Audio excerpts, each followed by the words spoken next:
dolphin. So we have two types of species in Tasmania, the common and the bottlenose. So while we're travelling at slow speeds, we're going to try and follow them for a bit. So feel free to stand up and come to the rails. Guys, we're going to do some acrobats on us. Just make sure you can grab something like the rail where you're standing.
Yeah, so what we'll do, gang, is we cruise up the dirt road here on the left and right hand side shortly. If everyone's looking out at each side of the bus, we're going to have we might get a showing. We might not see what's called the Bennet's Wallaby, but the difference between these ones and the mainland area of Tasmania is a recessive gene, okay, albino. So what's happened is because of the isolation of small pocketed areas of these wallabies living together, we inherited this particular gene in which albino wallabies are not real common here, but you do sometimes see a white wallaby. Now that's the species there, but the little bit grey on the rump that you see on the chest there. But there's different variations to that particular colouring. There are pure white ones here if we look hard enough. Yeah, we'll keep rolling up here to see if we can see a white one. Everyone's seen usually a normal wallaby. We're here to see the special guys, see if we can follow. They're in the wild, they're not in an enclosure or anything. They come out of the bush and they graze down here in the low line of the valley. The sun's a little bit high at the moment, there's a fair bit of heat around. They do like the shade line in the middle of the day. It's a little bit harder identifying and finding them at this time of the day. But we'll give it a shot anyway. A bit of mangy sheep there. They're pet sheep, these ones, I think. There's a family of Bennet wallabies there, but we still haven't got the albino at this stage.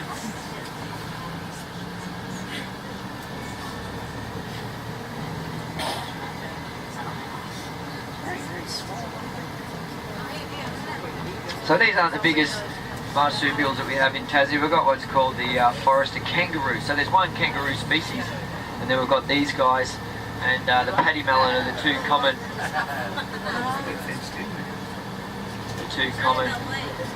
wallabies. But then we've got betongs and we've got potoroos. We've got variations of other, well, they're not subspecies, they're variations of a similar family, but they're different sizes. They're pouch-bearing mammals, but they're different in height, colouring, and all these variations of things. So these aren't the biggest of the biggest ones. On Maria Island and up the northeast, if you go to Mount William National Park, you might get a chance of seeing the biggest wallaby, but they're actually kangaroo species that we have in Tassie. The eastern grey, they come from the subspecies for those that live on the mainland, 4 to 5 foot of height, whereas these guys, the colouring's changing a little bit on that guy, but still not white, so we're still looking.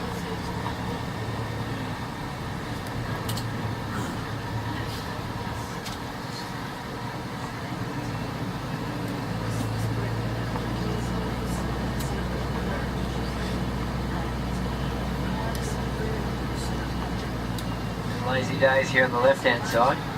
Very much lighter this one, but yeah, he's still got the crossbreed in him. He's still not pure. Now there's a pure one, gang.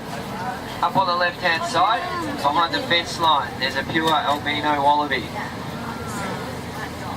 White dot at this stage, but look at that. Look, don't move, young fella. So of population, there's probably only about 40 or 50 of these on the whole of Bruny Island. There you go. Little red eyes on him. The red one, white one.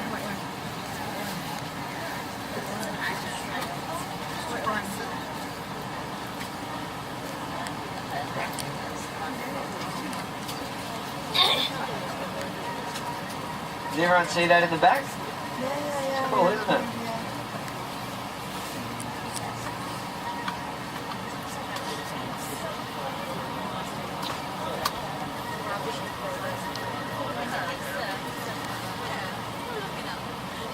What we'll do is we'll go up and turn around, so the guys on the right hand side of the boat will most likely stay there if we drive very slowly and don't make any noise. Here we go, the bus, thanks for that.